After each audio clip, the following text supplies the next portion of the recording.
بسم اللہ الرحمن الرحیم نحمدہ و نصلی علی رسولہ الکریم۔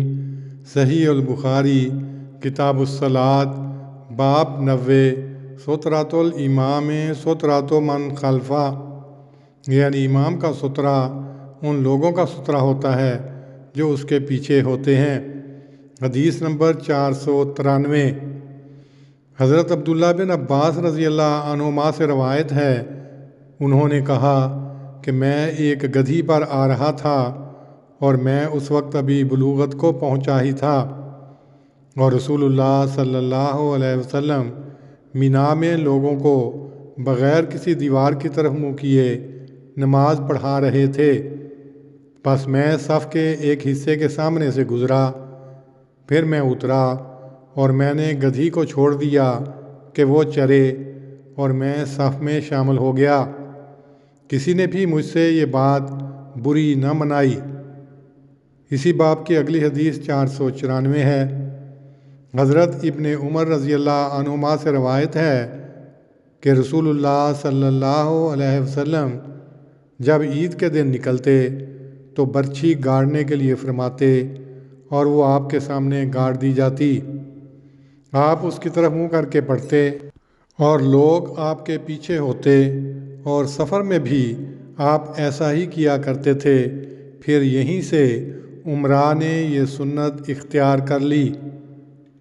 اگلی حدیث 495 ہے۔ عون بن ابی حذیفہ سے روایت ہے، انہوں نے کہا کہ میں نے اپنے باپ سے سنا، کہتے تھے کہ نبی صلی اللہ علیہ وسلم نے بطحاء میں ان کو ظہر کی 2 رکعتیں اور عصر کی 2 رکعتیں نماز پڑھائی، اور آپ کے آگے برچھی تھی۔ عورت بھی آپ صلی اللہ علیہ وسلم کے سامنے سے گزرتی تھی، اور گدھا بھی۔ تشریح: سترہ کے لغوی معنی پردہ، آڑ، اور اصطلاح شریعت میں اس چیز کو کہتے ہیں جو نمازی اپنے سامنے احتیاطاً رکھ لیتا ہے تا گزرنے والے اس کے پرے سے گزریں۔ اس کا ایک فائدہ یہ بھی ہوتا ہے کہ نمازی اپنے سامنے بطور حد فاصل کے ایک چیز رکھ کر اپنی توجہ کو منتشر ہونے سے بچاتا ہے۔ چھڑی یا کوئی اور ادنیٰ سی شے کو سامنے رکھ لینا بظاہر ایک معمولی سی بات معلوم ہوتی ہے، مگر ایک چھوٹی سی چیز بھی سال ہا سال کے تعامل سے انسان کے ذہن میں ایسی کیفیات پیدا کرنے کا موجب ہو جاتی ہے جن سے توجہ کو قابو میں رکھنے کے لیے بڑی مدد مل سکتی ہے۔ شارع اسلام صلی اللہ علیہ وسلم کا ایک معمولی سا فعل بھی حق و حکمت پر مبنی ہے۔